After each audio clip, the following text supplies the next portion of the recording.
Go. Hey guys, welcome back to another video. If you like the kind of content you just saw, please comment down below. Like, subscribe, share with your friends. And we're going to be dropping a lot more videos like this. Alright, without further ado, let's get into it. So first, let's get into exactly what we're running for the subclass and how we're running it and making it run. So first, we're running Sentinel Titan. We're using Towering Barricade, Strafe Lift. We're using Throw Shield. Do not use Shield Bash for this build. You want Shield Throw. We're using Scatter Grenades, but you can basically almost use any kind of grenades you want. If you're running against like Overloads and you saw some of the build and you want to have like something else, you can use Suppression Nades to stop the Overload champions if you happen to run across them. But this is mainly for Onslaught if you're doing the normal. I am going to drop a hard mode variation of this build for the hard mode of Onslaught when Onslaught comes out, and you'll see how the way it works right around this. That way I know exactly what champions and things like that to build for. When it comes down to our aspects, we're using Bastion and we're using Controlled Demolitionist. Bastion is basically when you do your bubble, you give your teammates overshields, or you pop your barricades, you give your teammates overshields. When it comes down to Controlled Demolitionist, hitting a target with avoidability or a volatile explosion makes them volatile. And when those volatile targets detonate or explode, it grants you and your nearby allies healing. So you can heal from it. And the Titan's the only one that has this kind of ability where it can heal themselves right along with allies. Now going for our fragments. Our fragments are basically very simple and very easy to understand. So Echo of Instability, Echo of Starvation, Echo of Leeching, and Echo of Sensation. So Echo of Sensation is basically a fragment for finishers. So when you do final blows or finisher final blows, you create a void burst that allows you to make enemies around you volatile. So if you remember the clip earlier, you saw when I went to go finish stuff and you saw like detonations around the Titan, that's why. We're using Echo of Leeching. Basically, whenever you do a melee final kill, it starts health regeneration not just for you, but for your allies as well. So your allies start to heal. We have Echo of Starvation, and basically picking up a Void Breach or Orb of Power basically grants you Devour. And this is really good because it allows you to, once you start getting low in health, you basically pick up a Orb of Power, you get your health back. And basically it adds onto your chain killing capabilities and allow you to stay alive and continue to be tanky. Now we have Echo of Instability. Basically, defeating targets with grenades grants you volatile rounds. And this works very well because the moment you basically kill something with any kind of void grenade and you have void weapons, it basically gives all those weapons that you have volatile rounds, including your heavy. Now, going to the gun loadouts that we're using here. So, we're using Warden's Law, Messenger, Conditional Finality, and Cold Front. Warden's Law is really good for distance, so if you want to play a little bit of distance, and it also is really good for champions, so you can use this for a champion. And currently, right now, if I'm not mistaken, yeah, Waterloo would be your unstoppable champion. So basically, Waterloo would be the thing to help you stop the unstops. So it keeps them exactly where you want them to be. And we have basically the God Roll, fourth times the Charm, and Vorpal on it. For the pulse rifle would be your overload. So if you have, like, you're doing anything and you have to fight overloads, you basically can use the messenger with rapid hit kinetic tremors, which is by far really good because more precision hits you get, the more stability you get, and the faster reload you get back too as well. Conditional finality is so good. It's basically a case you want to have something to lock down enemies, such as mini bosses. You can use this shotgun to freeze them in place or cause ignitions.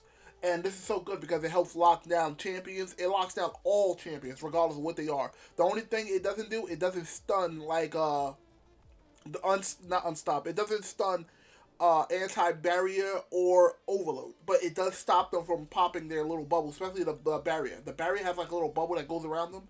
It stops the barrier from putting a bubble around themselves. So if you do it fast enough, you can freeze them and hold them there for a certain amount of time, and then you can basically take care of them. Now, for the last gun we have is Cold Front. So Cold Front is really good because this is basically a really good SMG. So if you have one sitting in your vault, I recommend to pull it out if you have this exact role, Subsistence and Rampage. If not, there's other choices. Like you can go and farm out the multi-mock, the exact role I have, with under, over, and kinetic tremors. And don't worry about the range because of the field tested. When you do damage, you get a certain stack, or you kill something, you basically get a certain stack of it, and it increases your range. Now going down to our secondaries. So our secondaries would be Wilder Flight, Unforgiven, and Ross Argo. So the cool thing about these guns is they are unique to the build, and they also help out the build. Ross Argo basically is the setup so that way you can lock down ads and kill ads and keep killing ads without having to reload. Because of Subsistence and Onslaught, you're going to get your fire rate all the way up to 592 at a stack of 3. So you're basically going to have the fastest firing auto in the game at the same time. A gun that can continue, basically keep shooting and reloading off kills. And it's deadly when you get volatile rounds. It gets even better with volatile rounds. So that's something really good. Now, if you wanted to get your grenades back and you want to have that nade chaining, where you constantly having nades and things like that, you can also use Unforgiven or Will the Flight because of the demolitionist that we have on both of these guns.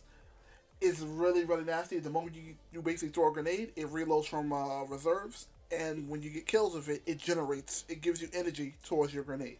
So you're constantly getting your grenade back. Wilder Flight is actually really good, especially with this role.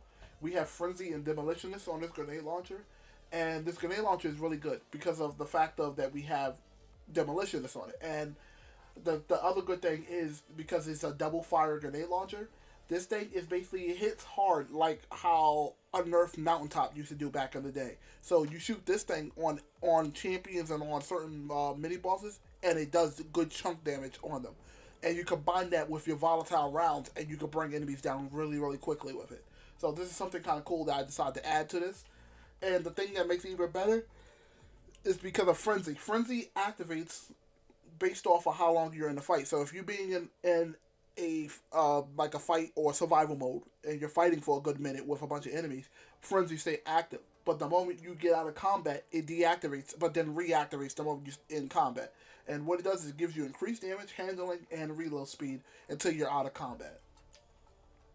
And the last weapon that we have in our special slot would be Ruinous Effigy. And this tracer rifle is really, really good. Like, if you don't have this, you can substitute this gun for Wave Splitter. But this gun is really good because it allows you to stay alive. It allows you to do a lot of things, especially with the evolution trait that's on it. You can do light attacks, light melees with it. You can use RT to do a suppressing heavy attack, or you can use RT to drain energy from the enemies nearby you, which is really good because when you drain the energy, it's giving you back your health. So you're healing while you're draining the enemies. And because of his catalyst is even better.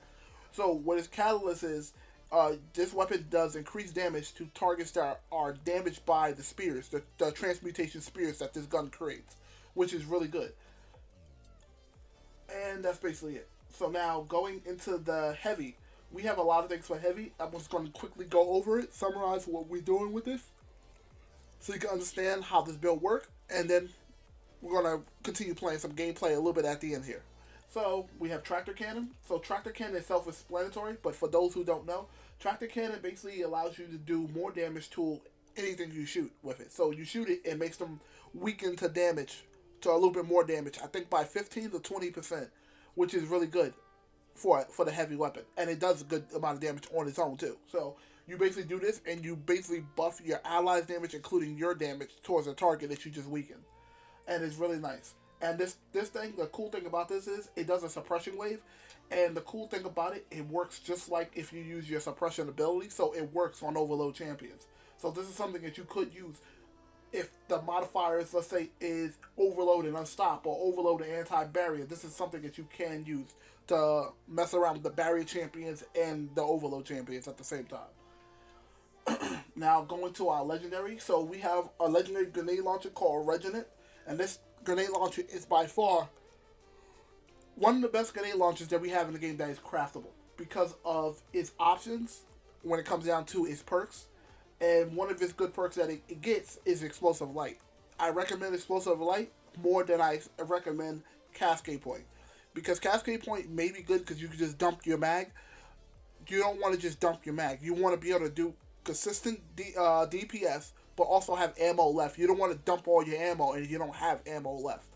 And yes, we have scavenger mods on this build, but at the same time, sometimes when you're trying to look for heavy or special, it's RNG sometimes. Sometimes enemies don't drop a lot of heavy for you. So you may run over it, even with the scavenger mods, and may not get any heavy bricks or any special bricks to drop, or if they do drop, they only drop 1 or 2, or sometimes 5. So that's why I say Explosive Light is by far the best thing to go for this build. We have auto loading and Explosive Light, spike nades, which you want on every grenade launcher that you're going to be basically using for any kind of damage on any kind of boss. Spike nades is by far the best thing to put on any grenade launcher other than wave frame grenade launchers. And we have hard launch. Now going up here, so we're rocking Artifice armor. And the Artifice armor, you can get it from hard mode dungeons, or not hard mode, but master difficulty dungeons. By completing boss checkpoints or encounters, you basically can get Artifice armor. Artifice armor is armor that allows, with a second slot, to give you an additional 3 in any stat that, any of the 6 stats that we have currently on any character. It gives you an additional 3 to add on to that, which expands upon your build crafting, allows you to try to maximize each stat exactly the way you want it to be for your build. So for the helmet, as you can see, we're running Strength, Discipline, and then we have 1 Special Finder and 1 Heavy Finder, and on top of that we have a Harmonic Siphon as well. And Harmonic Siphon is basically when you get rapid void kills, you create an Orb of Power. And this is really good because this is something that you can use very well when it comes down to this build. Those Orb of Powers is going to be the thing that helps you out with this build. For our exotic, it would be the Second Chance Gauntlets, exotic gauntlets for the Titan. And this is really good because of what it does. So you have this Myrodon's Reach, and it's really good because of you get a second shield throw, and then anything you hit from the shield throw, if it doesn't die, they become weakened, which allows you to do more damage. So it allows you to do more damage to that target. Plus, it also has stunning capabilities for anti-barrier champions. So you basically have built-in anti-barrier for champions. And then when you stun the champion, you also gain your melee charge, which is really good. So you basically throw a grenade, you throw your shield, you stun the champion, you get melee charge, which is really good because then you can get your melee back faster. And for these gauntlets, all we're running is health or recovery mod, heavy-handed, and we're running melee kickstart. Heavy-handed is another way we're going to be generating orbs of power on top of us basically making void breaches as well. So you're going to see how much orbs that we can make. We make a lot of orbs and stuff like that. And I'm going to show you a screenshot right towards the end of the orb making that this can do, the capabilities of it. for our chest piece. At the same time, we're also using, as the last time, we're also using Artifice Armor for our chest piece. And we're basically built into having Strength, Recovery, we have Arc Resist, Solar Resist, and we have Concussive Dampener. So you can basically put any of the resist mods you want based off of what you're facing a lot. I just put two random, but it's up to you. Concussive Dampener, by far, I say put on this build is because of how the enemies do AoE. You want to protect yourself from area effect damage as much as possible. Just reduce some of the damage from it, so that way you can survive it. Our legs, we're using a recovery mod. This is not an artifice piece of armor, so we're just using recovery mods. The mod Orbs of Restoration. Picking up an Orb of Power grants a small amount of energy to your ability with the least amount of energy. And then we're running Stasis Scavenger and Voice Scav. And the cool thing about it is because this build is like is multifaceted with different kind of builds, weapons that can go with it. That's also set up for our conditional. So if we need to swap some things out, we can swap our conditional. We can swap this out, like put our Ross over here, grab our conditional, and the build is still running, which is amazing, which is really good. This allows you to do a lot of things. It allows you to help out with a lot of ads and things like that. It allows the build to be universal instead of just being a one-faceted loadout. You can have multiple loadouts for one build, which is really good. Now going for our class item, which is also Artifice Armor. And so the way we have this spec, into pure recovery. So we have the +3, and then we have the +10. So we have 13 out of this Titan mark. And then what we have for our class item mods, we have one outreach, one distribution, and then the last one is powerful attrition. Powerful attrition is important for this build, but you also can swap it out anytime you need it. So if you would swap it out, I would swap it out for any of the finishers, since we're going to be doing finishers as our main go-to for our build. So the recommended would be special finisher, where you generate special ammo for you and the whole fire team. You can also do it where you basically restore your grenades. You can do it where it restores your melee. You can do it where it basically spawns orbs of power. But yeah, that's basically the build. Tell me what you think. Comment down below, and we're gonna roll more gameplay and more footage so you can see how this build works. Laters.